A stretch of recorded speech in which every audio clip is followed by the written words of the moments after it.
Hello everyone, welcome to Baji Rao IAS Academy.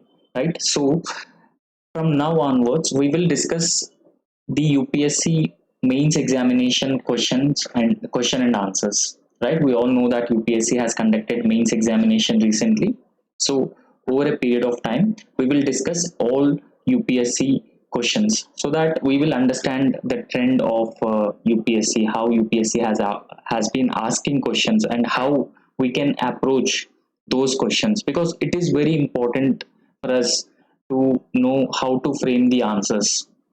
Over a period of time, what has happened is UPSC has been making the questions difficult. Okay, we need to structure all these questions in a better way. Now, in order to deconstruct those questions, we need to understand the demand of the question. Now, we will try and understand how exactly we can deconstruct those questions and frame a better answer for all those questions. Okay. Now, before we are proceeding for the discussion, let's see the questions the UPSC has given. The following questions in General Studies Paper 1. Okay. So, General Studies Paper 1. So the first question is, explain the role of geographical factors towards the development of ancient India. Now we have geographical features, right? The geographical features like Himalayas, the coastal plains, Western Ghats, Eastern Ghats, Aravalis, and how those geographical features have influenced or fueled development in ancient India. Now, if you have already read the ancient Indian chapters, you would come across Indus Valley civilization, where people have settled on the banks of river, Indus. Okay, that Indus Valley civilization is centered around the Indus River. So, apart from that, there's another question: what is the difference between Mahatma Gandhi and Rabindranath Tagore in their approach towards education and nationalism? We all know that the contribution of Mahatma Gandhi and Rabindranath Tagore during freedom movement, it is not just about the freedom movement, but their ideas, their thoughts about nationalism and education, how the education should be going ahead, and how the education will help students and the country as a whole, right? So UPSC has specifically asked in the syllabus that they will also ask questions related to the personalities. So in the similar lines, they have asked a basic difference between Mahatma Gandhi and Rabindranath Tagore towards their approach towards the nationalism. And the third question is, bring out the socio-economic effects of the introduction of railways in different countries of the world. See, I would consider this question as part of the world history. Okay, so because hardly there comes one or two questions in general studies one from world history, and this is also a very basic question, not too difficult like previous years questions, because in previous years there were questions like decolonization of Malay Peninsula and national movements in Africa.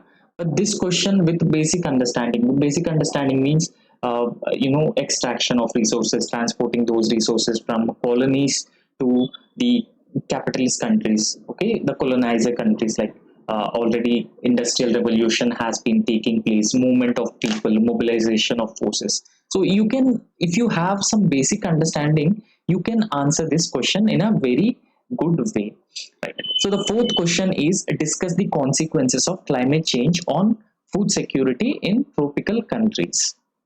Now, climate change has becoming more and more worse over a period of time because of several factors. So there has been a phenomenon called global warming, and global warming is driving climate change. So therefore, we need to understand the impact of climate change on our food systems. Okay, how it will impact the food security, especially in tropical countries. Why tropical countries? Because these tropical countries are underdeveloped countries. They are facing problems like poverty, illiteracy, malnutrition. Okay, so and higher, low levels of child sex ratio, everything. Though they are still facing these problems. So therefore, and even these areas produce more food. So therefore, it is very important to understand the impact of climate change on food security systems in tropical countries. So next question is, why is the world today confronted with a crisis of availability of access of fresh water? Now this is also some basic question. So if you have some understanding about the scarcity of water resources, what are the major reasons which have been driving the scarcity of water resources, and how the scarcity has been impacting access to freshwater resources. For example, pollution. Now when the urban untreated water is released into the rivers, it will pollute the river water firstly, and secondly, we exploit underground water resources for agriculture purposes. Around 76 to 78 percentage of groundwater is used for agriculture in India, right? Because we follow the method of flooded agriculture. Rather, we just flood the fields, okay, flooding the field with the water. And now that will increase soil salinity, and the soil would also have impacted with fertilizers and pesticides. Because of that, it will pollute the water resources as well, because it will ultimately either mix with the rivers or nearby canals and then polluting the water, and this will further leads to eutrophication of rivers and creation of dead zones, everything.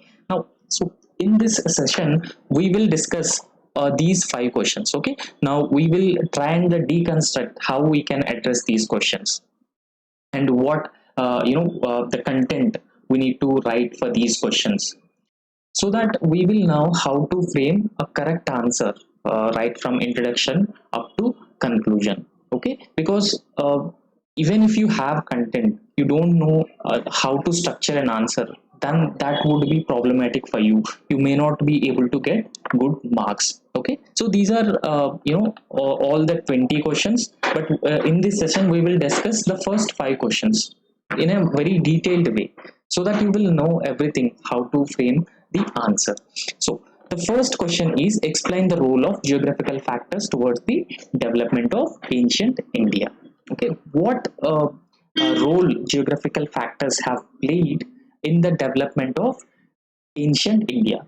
So in this context, please understand, India has a diverse culture. So not just diversity in terms of religion, in terms of language, in terms of regional diversity, but we also have a huge geographical diversity. Now while addressing this question, you need to understand the geographical diversity of our country. Now if you draw India's map, okay, and if you draw India's map, so here you can find Himalayas. Okay, how Himalayas has contributed for the development of ancient India. Now you can draw. You have to draw diagram in this question, and then desert ecosystem. How desert ecosystem has contributed for the development of ancient India, and then you have to draw Eastern Ghats, Western Ghats, coastal plains on both sides. So apart from coastal plains, we also have Vindhyas and Satpuras. They are effective divide, like they work as a divide between north and south. So apart from these Vindhyas and Satpuras, we also have rivers, right? Brahmaputra River, Indus River, Ganga River, Mahanadi, Godavari, Krishna, Kaveri. Now these rivers have facilitated the urban settlements even in ancient times also. So before, after introducing this question, you just have to draw such a diagram and explain all the geographical features, so that it will add value to your answer. Right. Now we have understood that India also has a rich geography, geographical diversity. So you just address the geographical diversity. You just introduce about the geographical diversity. In introduction, you can simply write that India has a rich history. Okay, along with the rich history, it is deeply influenced by a diverse geographical features. So those diverse geographical features we already discussed in this map. Okay, so India, along with a rich history, it also has a diverse geographical features. Now, recognizing these factors offer insights into subcontinent's ancient developmental trajectory. So, if we understand those geographical factors, it will help us understand how these geographical factors have given rise to the development of ancient India. Now, you just if you write points, that would be fine, but if you categorize the question, now we have already understood different geographical features, okay, in ancient Indian development, right? So first, for example, we write mountains, how mountains have contributed for the development of ancient India. Now if you categorize your question in this way, mountains, rivers, soils, that will definitely help you fetch at least one or one and a half more marks than the candidates who have written just points. So this is how you need to deconstruct and structure your answer. First, mountains. We already discussed about Himalayas, and when it comes to Himalayas, they are a protective shield from northern invaders. We all know that most of the northern invaders have invaded India from the northern side. Okay, so since in the northern boundaries of our country, a dense Himalayas, it usually acted as a shield from the northern invaders, and it has encouraged cultural and political stability. Since there have been less invasions compared to other countries, that facilitated cultural and political stability. That is the one thing. The other thing we also discussed about Vindhyas and Satpuras. Okay, so Vindhyas and Satpuras are like an effective divide between North India and South India, and these ranges have also played a very important role in shaping the ancient Indian history, because they have acted as a natural barrier and they have separated northern and southern regions of India, and they also influence the movement of people, goods, and ideas. Because of these mountain ranges, there was a less movement of goods and less movement of people. But over a period of time, the movement of people, the growth in trade has taken place. So after writing about this, the mountains, you just need to mention an example. You know, when you mention examples in your answers, that will enrich your answer. Not just examples, even if you have mentioned data in your answers, that will certainly help you score or fetch you more marks. For example, the Mauryan Empire utilized Himalayas as a natural northern boundary. The Mauryan Empire located in the northern India, and the Mauryan Empire has used Himalayas as a natural northern boundary. That is the example. Now, the next category or the next geographical factor is rivers. You know, India also has a wide variety of rivers, right from the northern India to southern India. We have a perennial rivers and seasonal rivers as well. Now, Indus, Ganges, they are vital for agriculture, settlements, trade. How trade? Because navigable channels, and they have facilitated trade across these river routes, right? Because they were used as a medium for inland water transportation.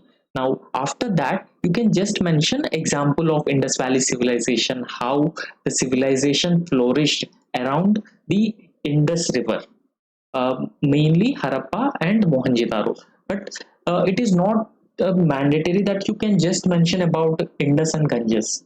So when the question, when it is about rivers, you can mention about Mahanadi and Godavari, Krishna River, and Brahmaputra River also.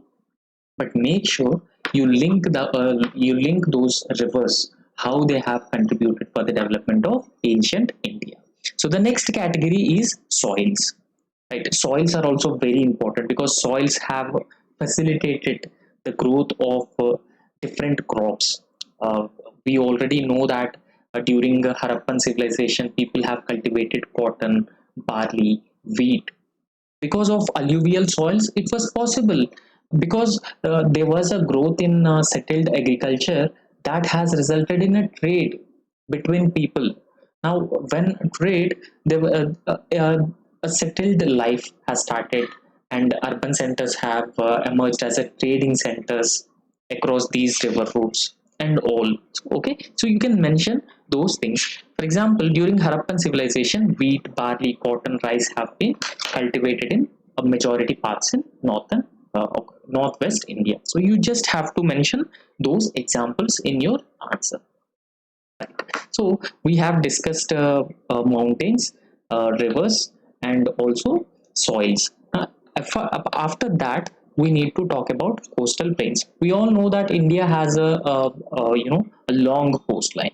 Around we have 7,500 kilometers of coastline. Now this coastline has also led to the development. It is a major factor in the development of ancient India. Now, if you ask a question, how coastal plains have developed, facilitated development of ancient India, because coastal plains have ports, key ports. With these key ports, uh, people in ancient India have, uh, have trade links with Mesopotamia, Egypt, and even ports like Lothal that was located in Gujarat, that belongs to Harappan civilization, and ports like Tundi and Musri. So they have also facilitated extensive links, commerce and trade with other countries, and that also led to the prosperity of the people during the ancient times. Now, whenever you are writing answer, these points should not look generic, they need to look more specific, and you need to mention such specific words like Tundi, Musiri ports, and Lothal port. Now, this will certainly add value to your answer. Next, we need to talk about mineral resources.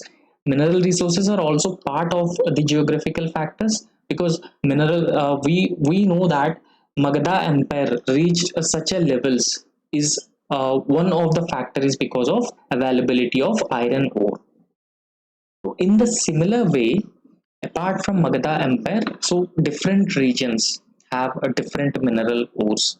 So these minerals were used by the smelting industry, right? So these ores were used by the smelting industry. Apart from smelting industry, that the iron ores or any other mineral ores also facilitated the trade, commerce between different regions, because we know examples of people from one region moving to the other region to extract mines and minerals. Now, mines and minerals means over a period of time, smelting industry, science and technology developed.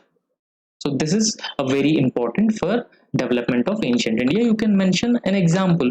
For example, availability of iron ore in Magadha Empire, and it made it prominent and prosperous Janapada. So it is one of the Janapada. Out of 16 Janapadas, Magadha is one of the Janapada, and availability of iron ore further increased its prosperity and its might over a period of time. So last but not the least, deserts. We have a Thar desert, a desert ecosystem, and desert ecosystem has also facilitated development of ancient India. So how it provided a natural buffer to the west, and it will lead to the isolated developments. For example, Indus Valley civilization's southern periphery, including settlements like Dolvira, so they have developed adaptations to arid conditions. So when they have developed adaptation to arid conditions, that has led to the settled life in those regions, and they have also tried to develop or revive ports in those areas. Now you have mentioned all those geographical factors which led to the development of ancient India, and then you need to conclude this answer with a very brief optimistic conclusion. So how can the conclusion need to be? How the conclusion need to be is, you can conclude this with despite or due to its rich geographical diversity, economic prosperity, Indians also made a significant progress in other different fields also. This development in the ancient India has also translated into the development in other fields like technology, literature, science, and architecture. So this is how you need to link one aspect with the other aspects in conclusion, so that it will give an optimistic view about your question. Okay, this is how you need to deconstruct and structure your answer, and make sure your introduction and conclusion are brief enough. Okay, right? Because if you write a lengthy introduction and a lengthy conclusion, you may not be able to cover all the essential points in the body part of your answer. Okay, so that is very important. So secondly, the second question is, so the basic difference between Mahatma Gandhi and Rabindranath Tagore about nationalism and education system. So what sort of education system do they have? They What was their approach towards education and nationalism? Now we already discussed that the introduction must be very brief. Okay, at least 2 lines or 3 lines. You just have to conclude the introduction. You have to finish the introduction. Right. So in this introduction, you can write Mahatma Gandhi and Rabindranath Tagore are two prominent figures in India's struggle for independence. We all know that they are two prominent figures in India's independence movement. Okay, they were also contemporaries during India's independence movement, and they have brought distinct perspectives, two different perspectives in the arena of education and nationalism. Okay, so their approaches were not similar. They have a distinct approaches towards the fields of education and nationalism, and these unique approaches had a profound impact on shaping modern India. How these approaches have shaped modern India. So this is what we are going to understand. Now,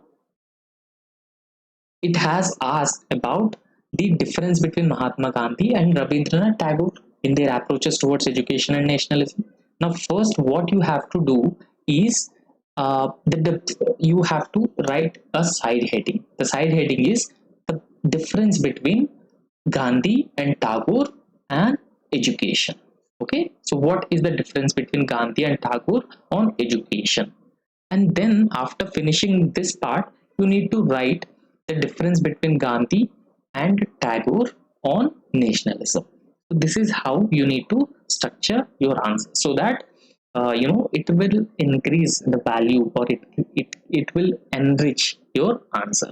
So this is the difference between their views on education. Firstly, holistic education. What was the Gandhi's approach towards holistic development?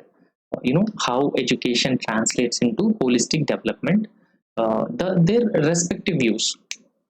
In fact, Mahatma Gandhi emphasized on complete child development and eradication of casteism. Now, one of the key concerns of Mahatma Gandhi is eradication of casteism and creation of an egalitarian society. Okay, creation of egalitarian society. Because of caste and untouchability was prevalent during those times. And Gandhiji was also started Harijan Sabha for the emancipation of lower caste categories. So for Gandhi, education means complete child development and eradication of caste system. However, when it comes to the views of Rabindranath Tagore over holistic development, he emphasizes on self-realization through education. So self-realization was his primary goal through education. Secondly, the target audience.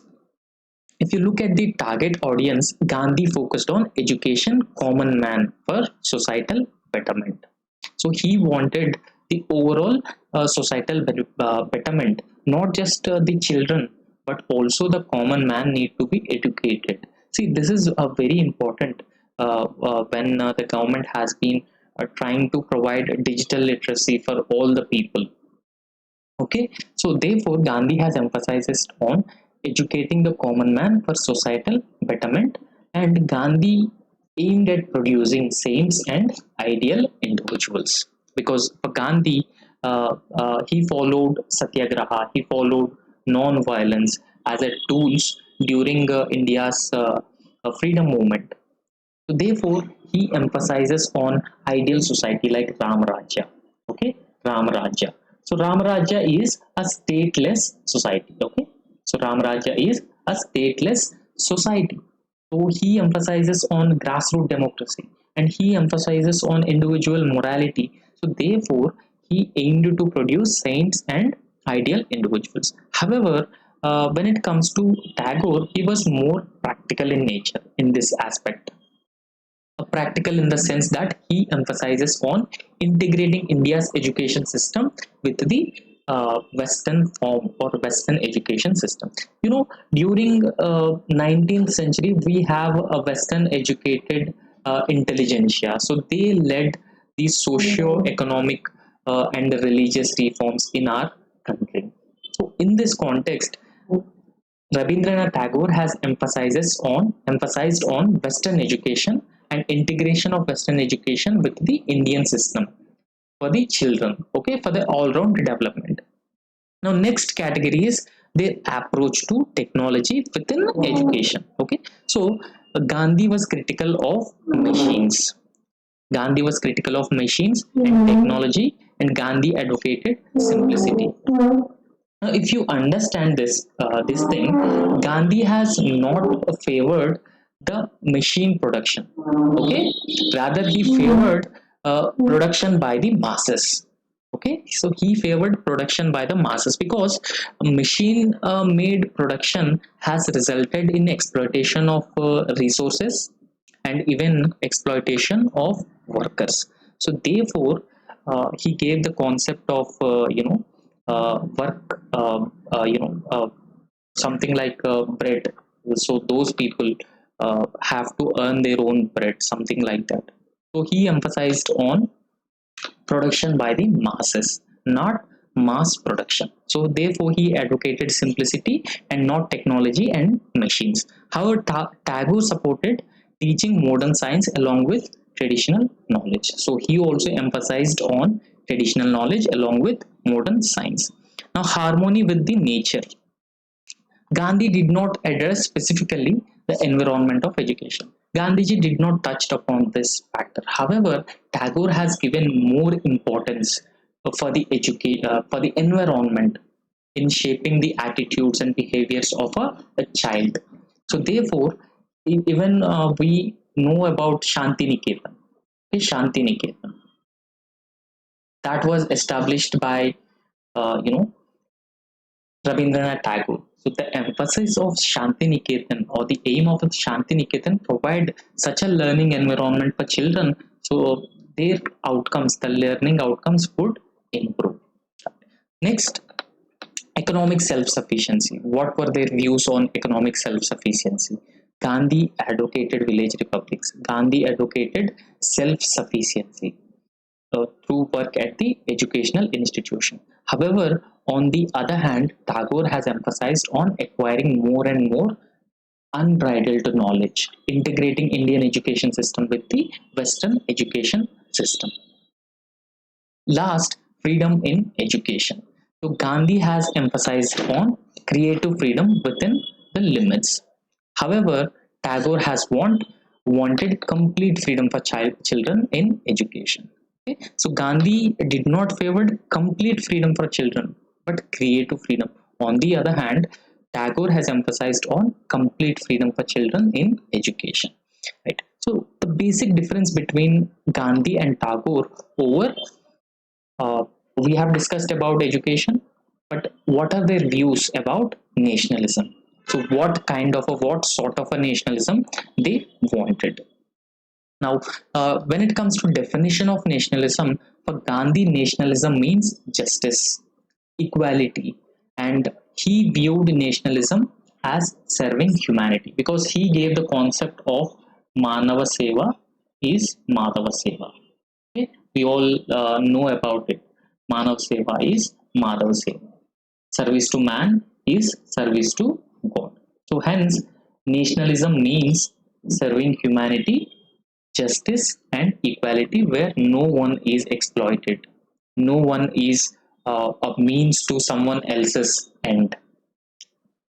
And for Tagore, criticized narrow, selfish, and exclusive nationalism.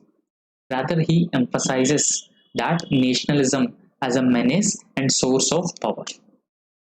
You know, nationalism as a tool in the hands of the nationalist forces to use the menace of power against the weak.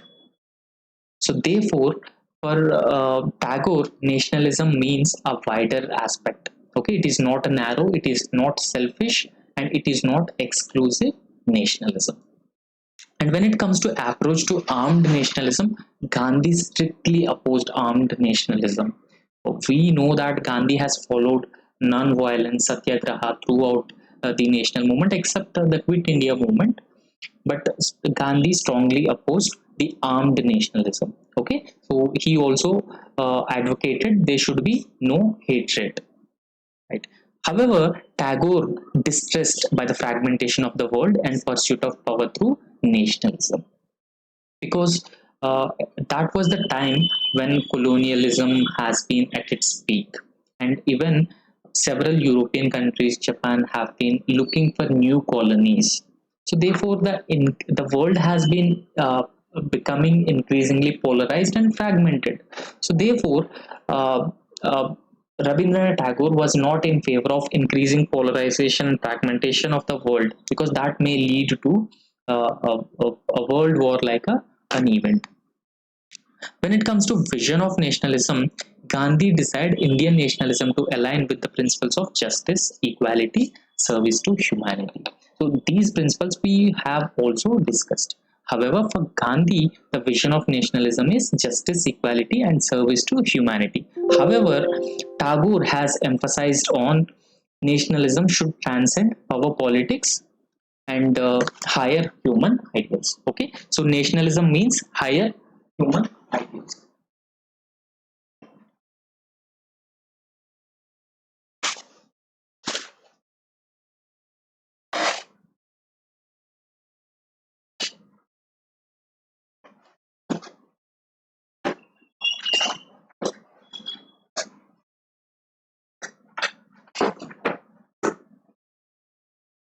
Sorry about that.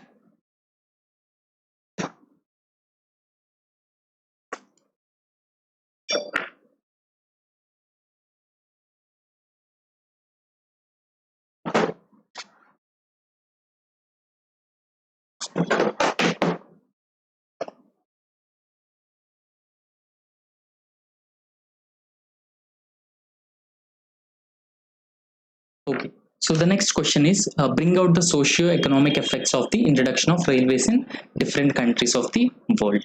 Okay, so railways introduced.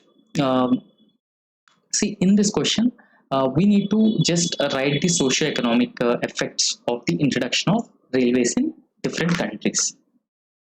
So this is a very basic question. If you understand, so basic socio-economic.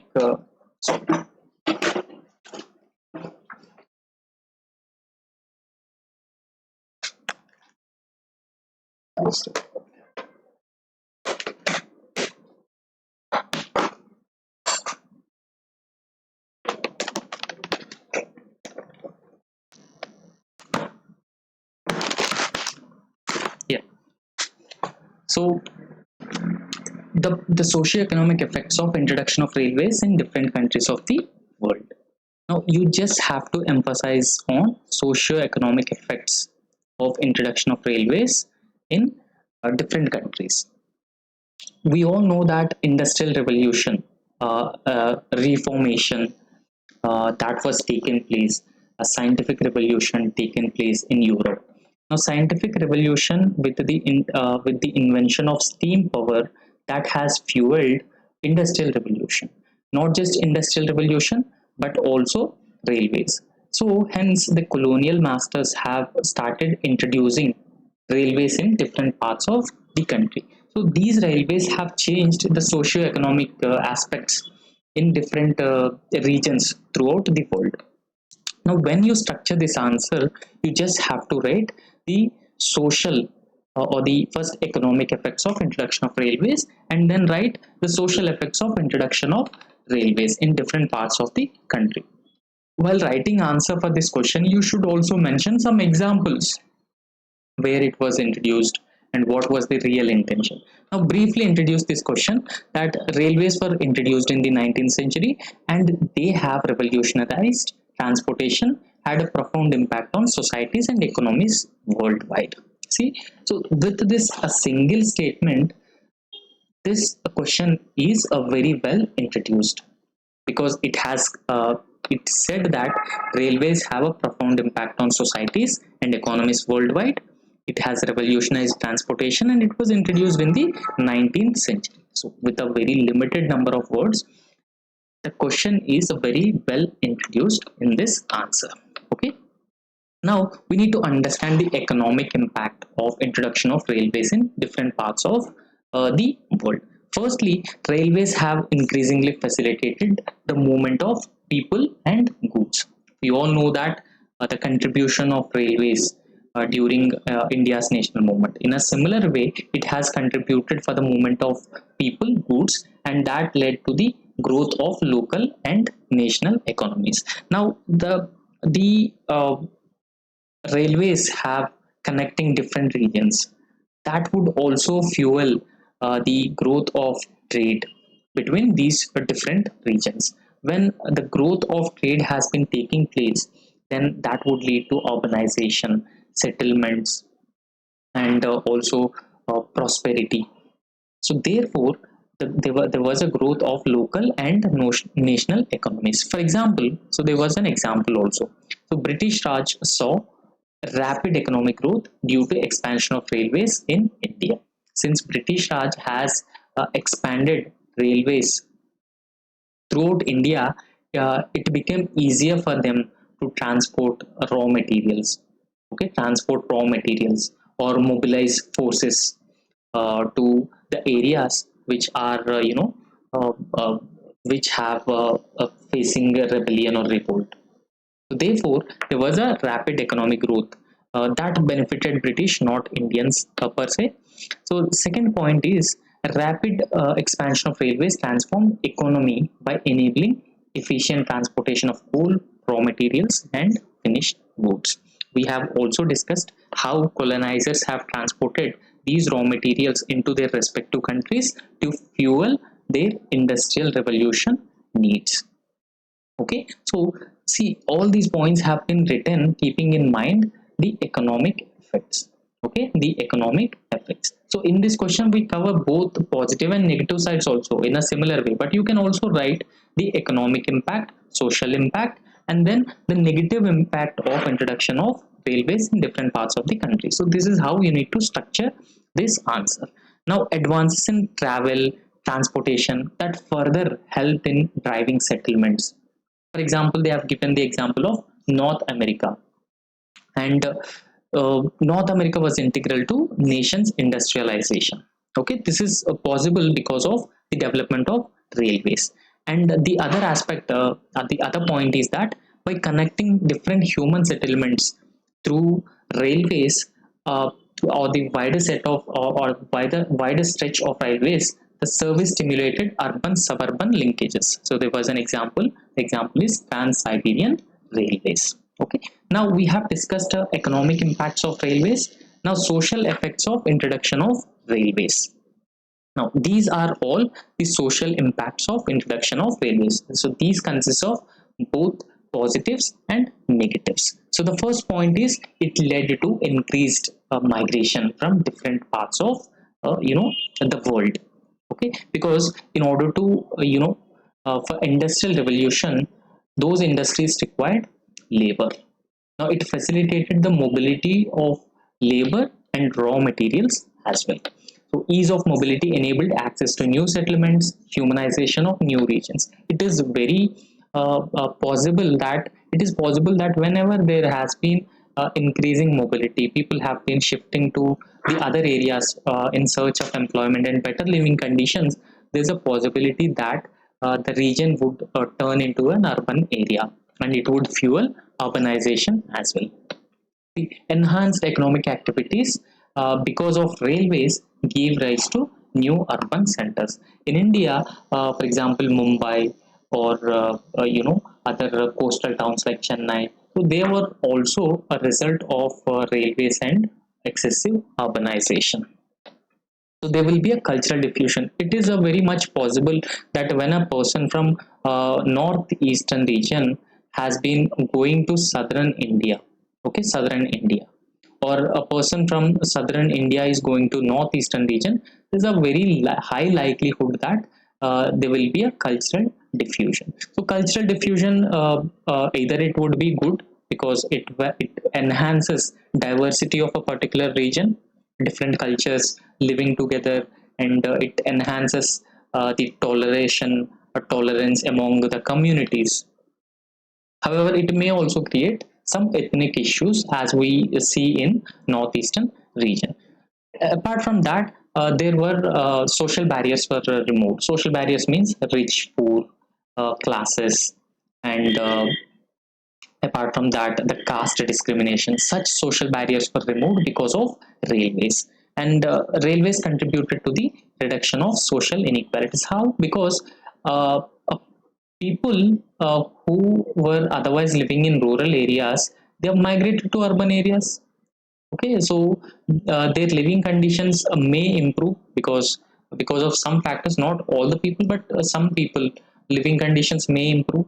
So increased prosperity that to some extent bridge these social inequalities to a certain extent from for people from diverse backgrounds. So there was an example. The example is reduced caste barriers in India. So this is because of increased urbanization, increased connectivity. Uh, all these factors have given rise to reduced caste barriers in India. So finally, we need to conclude this answer by writing introduction of railways transformed socio-economic and cultural aspects not just in India but also shaped socio-economic landscape of the entire world. So this is how you just need to conclude the answer in a very simple way. Okay, so very simple way. Just one or two lines of introduction and one or two lines of conclusion, and focus mostly on the body part of the answer and address all the dimensions which are given in the answers, so that it will create a good impression and your marks will also significantly improve. Okay, so the next question we will discuss the next question.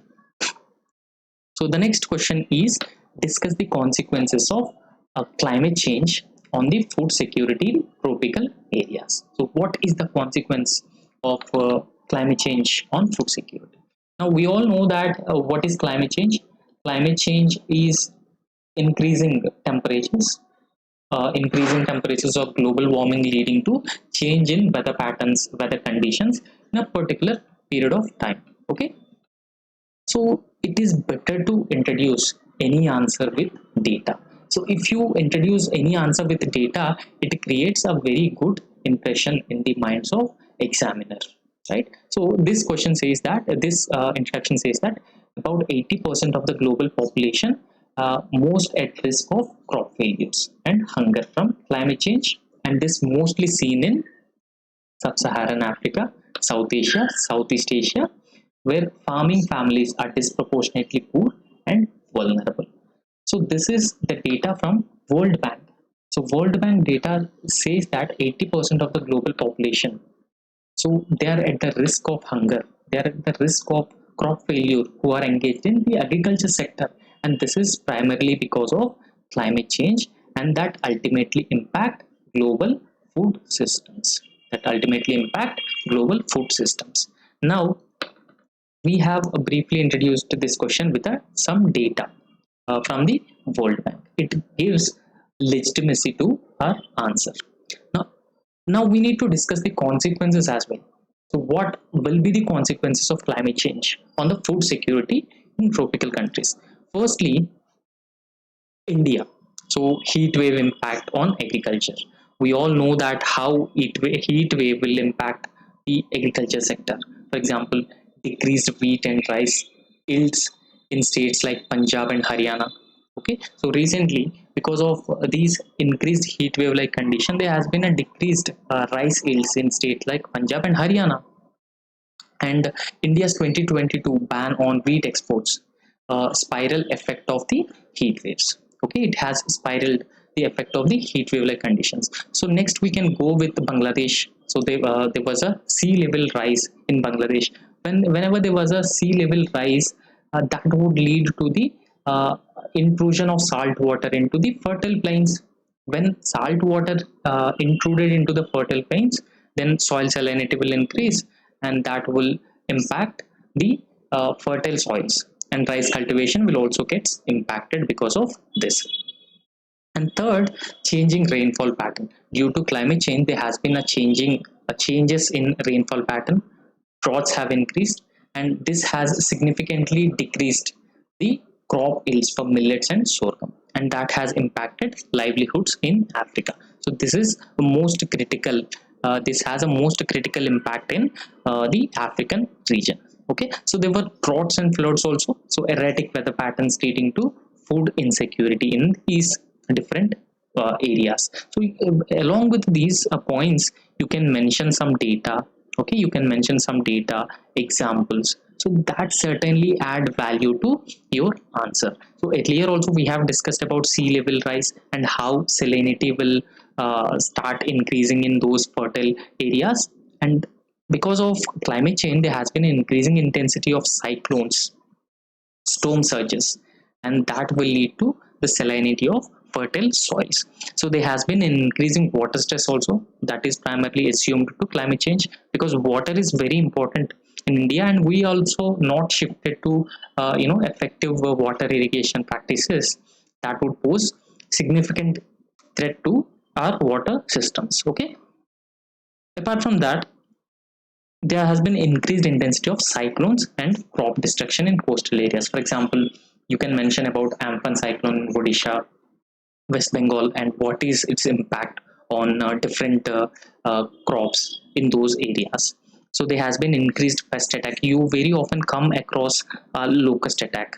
Okay, so locust attack in the northwestern India and Africa, how it has destroyed crops. Now, destruction of crops means inadequate availability of food. Now, we have a global population of around 800 crore. Okay, around 700 or 800 crore. So these food systems would certainly, climate change would certainly impact the food security of people living in those areas. Okay, so solutions to address climate change induced food security. So after writing consequences, you just mention the solutions also, so that your answer looks comprehensive, holistic, and it gives you a good impression. Okay, for example, soil organic matter need to be enhanced, soil erosion need to be controlled, improved cropland, livestock grazing, land management practices need to be, and genetic improvements, for example, drought tolerant, salinity resistant crops need to be developed, genetic engineering crops. So you just mentioned those things. And apart from that, we are excessively focusing on diversification in our food systems. For example, integration of production systems, broad-based genetic resources, and heterogeneous diets. Now, one thing we need to understand, recently our government has been focusing on millet cultivation. Okay, millet cultivation. Why millet cultivation? Because millet production is resistant to climate change. It can tolerate the excessive heat, it can produce a good amount of food, and it can ensure food security, nutrition security, livelihood security, and income security of farmers. Okay, so you can also emphasize on healthy and sustainable diet of people over a period of time because of changing climate change. Now just conclude with one or two lines of conclusion. India can lead the global discourse on food and nutrition security by showcasing homegrown solutions and best practices, and championing the principle of leaving no one behind. Okay, so India's concern for the ensuring food security not just for its people but also throughout the world, and India's recent activities in promoting growth of millets is also certainly in line with India's efforts to increase food security and nutrition security, not just for India, but also people across the world. Okay, so This is how you need to write answers. So just write a simple introduction, simple conclusion, and then structure the answer. Divide the question into different parts, and write side headings properly. So only then you will score a very good marks. Okay. So remaining questions we will discuss in our next session. Okay. Thank you.